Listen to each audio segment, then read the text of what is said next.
ஆசீர்வதிக்கப்படுவதும் ஆசீர்வாதமாய் ஆகுதலும். கர்த்தர் சீயோனிலிருந்து உன்னை ஆசீர்வதிப்பார். நீ ஜீவனுள்ள நாளெல்லாம் எருசலேமின் வாழ்வை காண்பாய். சங்கீதம் 128:5.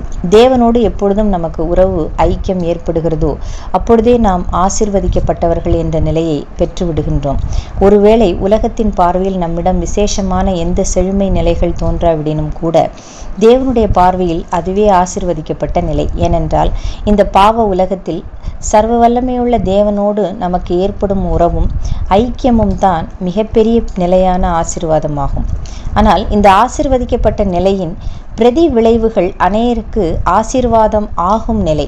ஒரு மரத்தை தேவன் ஆசீர்வதிக்கிறார் என்றால் ஒரு நாள் அது மிகுந்த கனிகளை உடையதாக மாறும். அந்த கனிகள் தான் அந்த மரம் ஆசீர்வாதமாக மாறிவிட்ட நிலை. ஏனென்றால் அந்த கனிகள் தான் அநேகருக்கு பயனுள்ளதாக விளங்குகின்றது. ஆடுகளை மேய்த்து கொண்டிருந்த பொழுதே தாவீது தேவனால் ஆசீர்வதிக்கப்பட்டு விட்டான். அது முதல் நிலை. ஒரு நாள் தேவன் அவனை ஒரு நாட்டின் ராஜாவாக மாற்றினார். அதுதான் அவன் ஆசீர்வாதமாக மாறின நிலை. அங்கே ஒரு தேசமே ஆசீர்வதிக்கப்பட்டது. யோசேப்பு சிறு வயதிலேயே தேவ உறவை பெற்று ஆசீர்வதிக்கப்பட்டு விட்டான். ஆனாலும் அவன் அடிமையாகவும் சிறை கைதியாகவும் துன்புற நேர்ந்தது. ஒரு நாள் அவன் தேவனால் ஆசீர்வாதம் ஆக்கப்பட்ட நிலை ஏற்பட்டது. அங்கே பஞ்சத்தால் வாடிய அவனுடைய பெற்றோரின் குடும்பமும் ஒரு தேசமும் ஆசீர்வதிக்கப்பட்டது.